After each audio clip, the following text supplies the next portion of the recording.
Good afternoon and welcome to today's wildfire safety webinar, where we're going to be discussing our wildfire safety and mitigation plans and what we're doing to keep our customers and communities safe. My name is Simon Gutierrez. I work on the communications team for Pacific Corp. I'll also serve as the moderator for this webinar. First off, we want to ensure that our customers are informed about the measures and investments Pacific Corp is taking to make our system more resilient and reducing the risks of wildfire. So thank you for joining us here today. Today's webinar is scheduled to go until 1 p.m. The webinar will be recorded and transcribed and then posted on our website. We'll start with a presentation by Amy McCluskey, Pacific Corp's Vice President of Wildfire Safety and Asset Management. We'll host a question and answer session at the end of the presentation, and we'll do our best to answer each question that's submitted. To send us your question, you can click on the right side of your screen, type in your question. You click on the speech bubble icon at the top of your screen. A panel should pop up on the right side, and you can type your question there.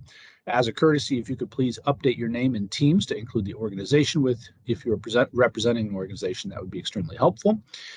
Today's presentation, along with the slides, will be posted to the Rocky Mountain Power YouTube channel. You can also find a lot of useful information about wildfire safety and preparedness on our website, rockymountainpower.net. With that, I'll turn it over to Amy McCluskey. Amy? Thanks, Simon. Good afternoon, everyone. As Simon mentioned, my name is Amy McCluskey, and I'm the Vice President of Wildfire Safety and Asset Management at Rocky Mountain Power. And today I'll be walking you through our 2023 Wildfire Mitigation Plan to make sure you're up to speed on what Rocky Mountain Power is doing and learn a little bit about what you can do to be prepared for this year's wildfire season. Next slide. Great, thank you. I'll start today by reviewing the company's plan, development, and journey, and then dive into the plan itself, touching on the key elements of risk methodology, strategic programs and system hardening, advanced weather forecasting and situational awareness, system operations, PSPS protocols, community outreach and education. Given the short amount of time today, I will be speaking at a very high level. However, I encourage listeners to dig into the plan itself for more information, which can be found on our website. Next slide. First, I'll start with the plan development and journey. Rocky Mountain Power's Wildfire Mitigation Plan, also referred to as the Wildland Protection Plan, or WPP, builds upon multiple years of experience across various states, which you can see depicted on the slide.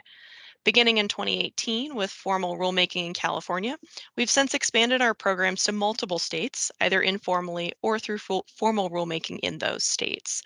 Currently, Rocky Mountain Power manages wildfire mitigation programs across California, Washington, Oregon, and here in Utah. And in 2023, our focus in Utah will be implementing the new 3-year plan that will be filed later this year with the Utah Commission.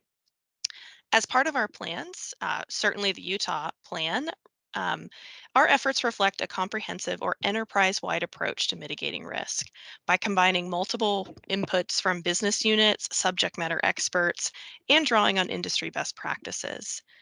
Various individuals over a range of departments across the company actively contribute to developing and implementing our plan.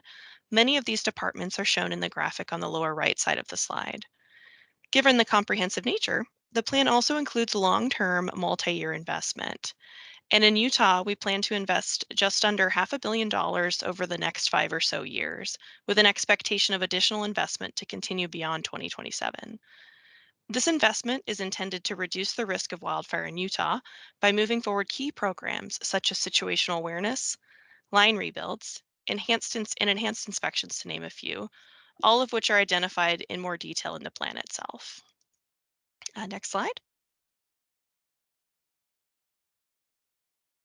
And now let's talk about the foundation of the plan, which if you've participated in previous webinars, you may notice it has remained fairly steady over the years. And it all starts with situational awareness, whether through baseline risk modeling, which combines 30 years of historical data and advanced simulations to highlight areas of greatest concern, or through dynamic seasonal risk modeling, which includes things like weather forecasting, weather monitoring, and fire modeling to understand risk at a granular level and inform operational protocols and day-to-day decision making. Once the high priority areas are defined, we move toward increasing the resiliency of the system in those areas. This can be accomplished through program changes that focus on the way we maintain our system and tend to have shorter implementation time periods. Examples might include enhanced inspections, speeding up correction of conditions or corrective maintenance, and enhanced vegetation management practices. Additionally, increasing resilience can be accomplished through long-term investment, such as the installation of covered conductor. This strategy in particular aims to retrofit the system and protect it against the impacts of incidental contact with power lines, which in turn reduces the risk that the electric line can become the source of a fault or a spark. While system hardening aims to prevent the system from experiencing a fault, another strategy is to have a system that reacts more quickly when there is a fault. This involves replacing our relays, reclosers, and fuses with new equipment that have increased capabilities to ensure things like the implementation of more sensitive protection and control settings can be moved forward. This strategy also includes the risk-based deployment of these settings, and we typically pair the installation of these new pieces of equipment with new fault indicators to facilitate a faster response or faster restoration during outages. These three guiding principles, situational awareness, system resilience, and rapid response, form the foundation of the plan and inform the key elements, which I will now walk you through. Next slide. The first key element of Rocky Mountain Power's plan is baseline risk mapping, which informs strategic investment. In Utah, Rocky Mountain Power provides electricity to approximately 950,000 Utah customers via 500 substations, 18,000 miles of transmission and distribution lines across nearly 59,000 square miles. This is where the system-wide elements of our plan may be applied, such as weather station deployment, situational awareness, augmented operational practices, and community education and outreach. From there, baseline risk mapping helps to take the broader service territory and identify areas where additional wildfire mitigation efforts make sense. We call these areas the FHCA, or Fire High Consequence Areas. The FHCA is grounded in 30 years of historic meteorological and fire weather data and represents the most probable locations of experiencing wildfire risk in Rocky Mountain Power's service territory. The FHCA includes approximately 470 miles of overhead distribution lines and 125 miles of overhead transmission lines, focused mainly in and around the Salt Lake City area, as depicted on the map here. The FHCA is where program changes and system hardening is prioritized. Examples include modifications to asset management and vegetation management practices or line rebuilds. To give you a sense of the construction activity in 2022, Rocky Mountain Power completed replacement of 39 miles of bare conductor with underground and new transmission line, upgraded 15 relays and reclosers to enhance protection and control capabilities, and replaced just under 1,700 expulsion fuses with non-expulsion type equipment. Next slide. Now let's talk a little bit more about the strategic programs and investment. The left side of the slide here includes the programs that have been updated in the FHCA that change the way we maintain the system in these areas. These programmatic shifts include an increased frequency of inspections, which generally means we're inspecting our assets twice as often in the FHCA to identify potential corrective maintenance.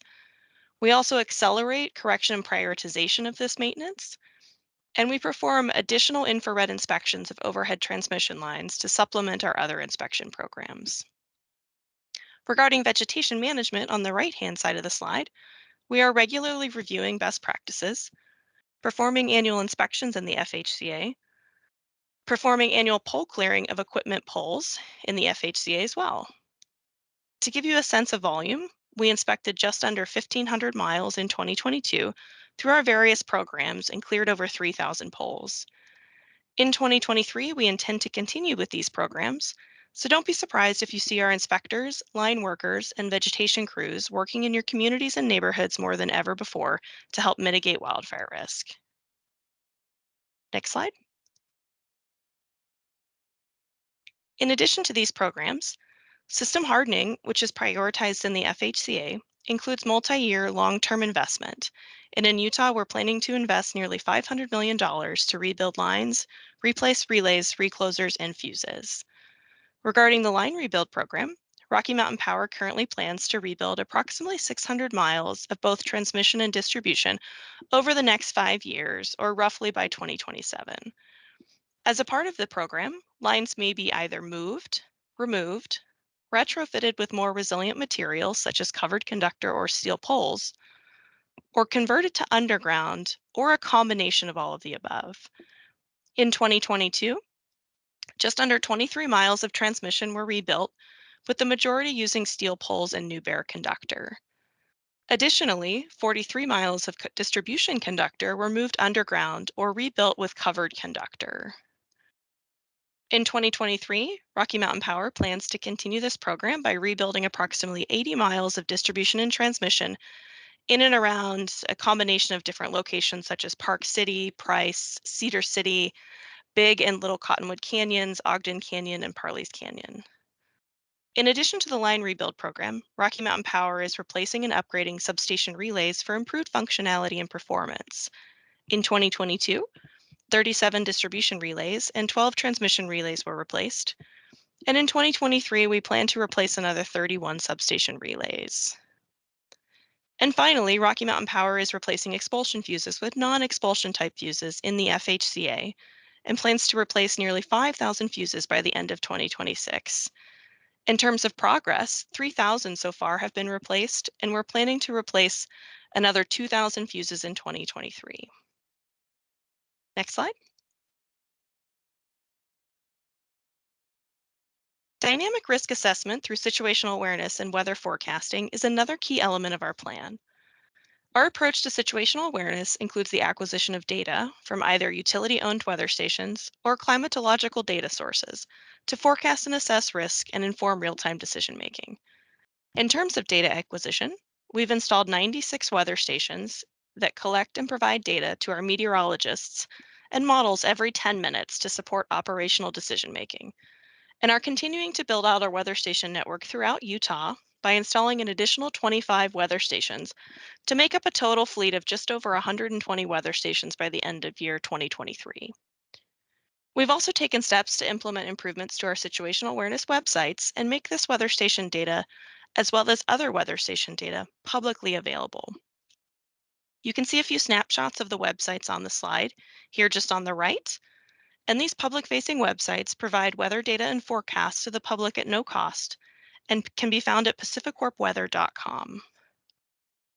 Additionally, to manage the program, we've hired 5 full-time meteorologists who perform advanced simulations and provide daily event-driven forecasts to inform operations and risk-based decision-making. Next slide. So, what do we do with all of this information?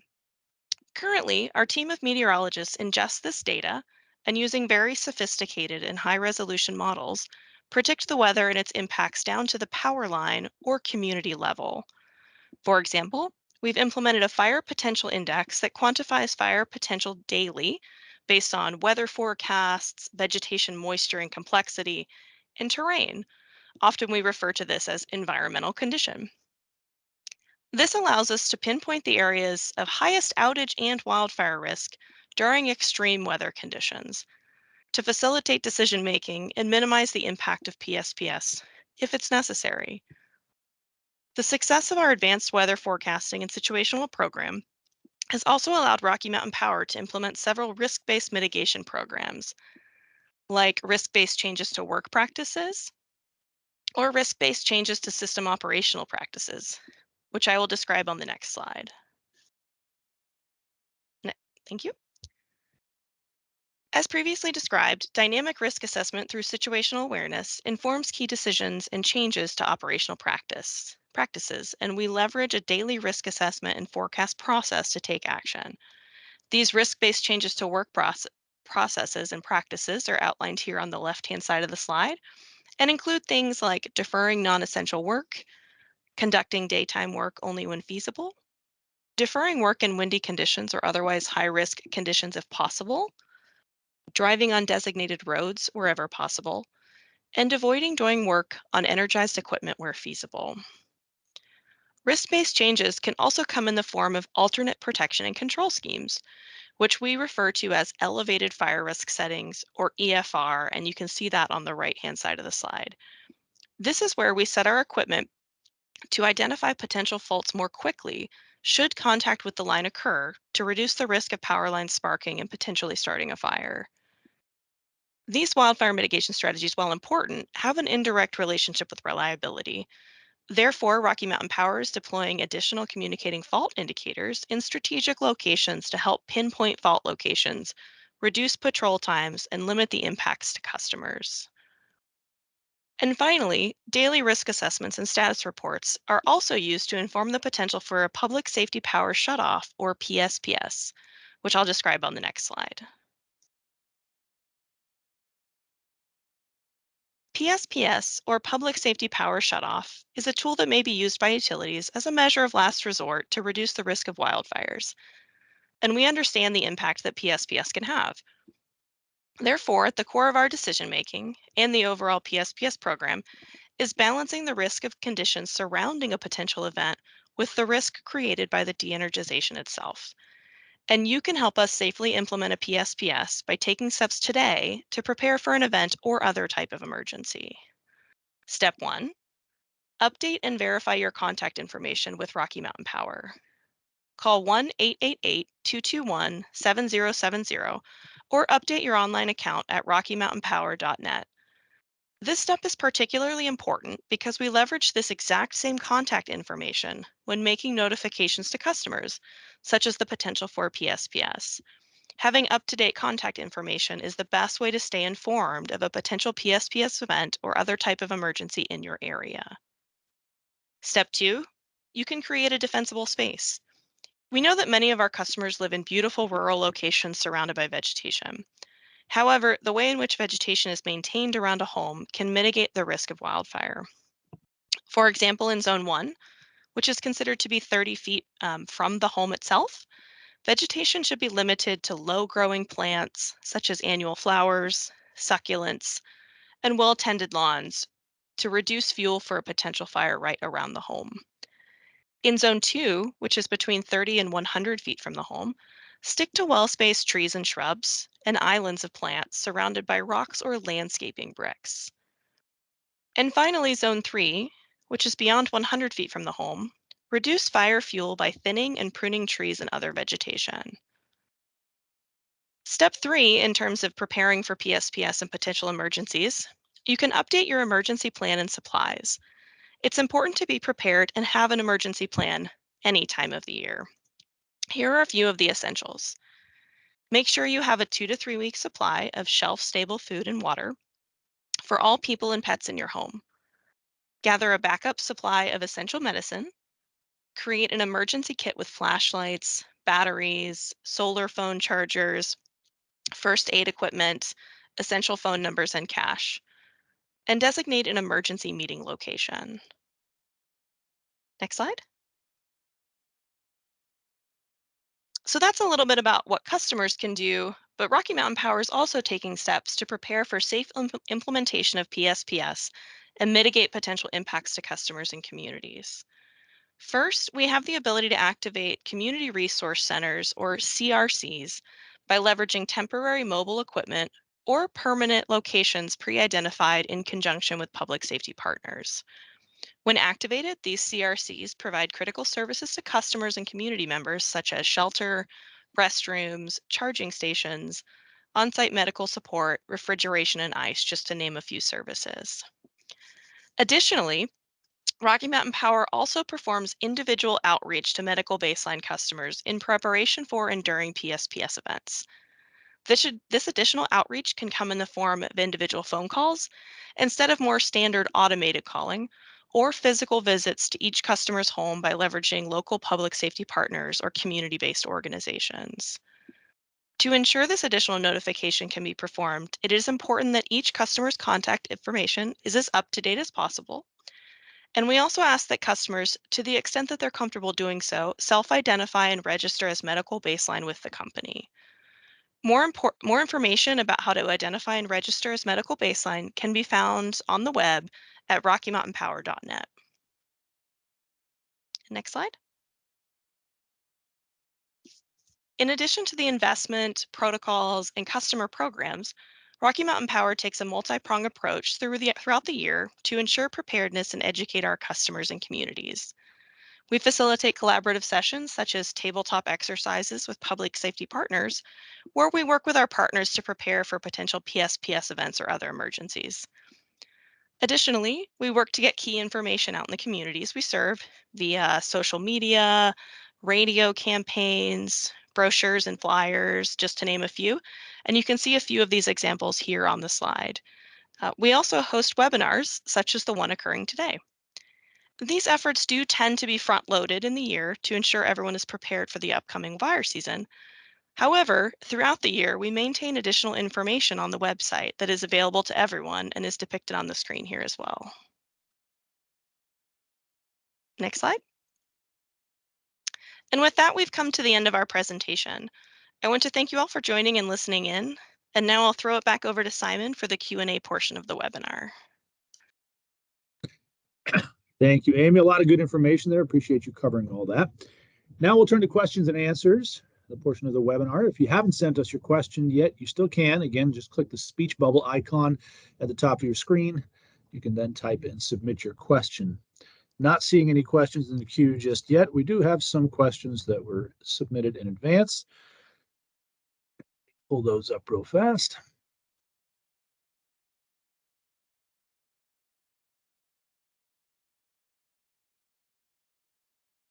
So the first question, when did PacifiCorp begin its wildfire mitigation work, and why didn't you invest in these items sooner?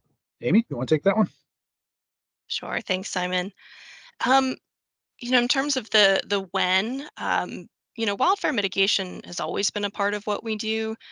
If you think at a very fundamental level, the same work that has historically provided for safe and reliable service to customers, things like inspections, maintenance work, responding to outage repair, these activities also mitigate wildfire risk. So in terms of when, we've always been mitigating wildfire risk.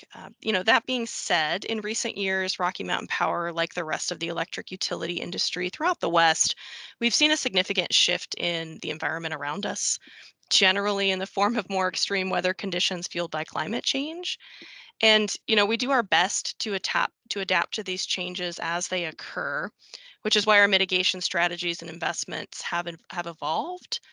Um, that means we're investing in people like meteorologists and data scientists, some of which I spoke about in the presentation. And these people bring new skills to our team. We're also investing in new technologies to model risk at a more granular level, and investing in system hardening to make the system more resilient. So that's kind of the when. In terms of the sooner part, um, we did develop our first comprehensive wildfire mitigation plan in 2018, which was filed with the California Public Utilities Commission in 2019. So we did start that activity then. And then we've continued to invest and evolve our plans across our service territory to certainly include Utah. And we filed our first Utah Wildland Protection Plan, the WPP, in 2020, which was approved by the commission. And in terms of kind of what that plan included, that is where a lot of the $500 million of investment comes from over the coming years. All right, Amy, thanks for that. Mhm. Next question. What continuing improvements are you undertaking in non-high risk areas that you serve? Mhm. Um, Since threats from extreme weather are continuing to grow and change in our region, we are investing in expanding our tools and strategies to reduce risk. So we obviously have started a lot of our work in the highest risk areas. That's why you see us talk about things like the FHCA prioritizing in certain areas. But we're building out our capability and building out our situational awareness and risk modeling to cover more of our service territory, which is why you see things like our weather station program, our operational response program, that is growing to be system wide. So that's no longer limited to just something like an FHCA. And that's where our team of meteorologists really comes to help us to kind of do that fire modeling and look more broadly and understand risk across our entire service territory. Awesome. We're going to take one more. Given the ongoing drought conditions, are you doing more in terms of wildfire mitigation? Oh, thanks for the question, Simon. Climate change is certainly having a big impact on weather conditions and fuels across the West, certainly in Utah. Our wildfire mitigation plan definitely takes into account those conditions. That's why we're investing in a lot of the tools and data sets that are heavily focused on weather and how weather is changing. And many of our strategies to harden our system and manage vegetation management are helping us make sure that equipment is safe and resilient in the face of these new environmental changes and these new wildfire threats. So we're investing to learn more, and we're investing to change how we respond to that new information. Additionally, like I think I've touched on it a little bit. We've invested heavily in advanced meteorology, whether it's meteorologists or data and tools, to keep on top of these changing conditions and really allow us to respond in the face of fire danger with proactive measures. So, short answer is yes. All right, Amy, thanks for that. With that, we're going to wrap up. I appreciate everybody for joining. Today's presentation, along with the slides, again, will be posted to the Rocky Mountain Power YouTube channel. And you can also find a lot of useful information about wildfire safety and preparedness on our website, rockymountainpower.net. Again, thank you all for coming. Have a good rest of your day.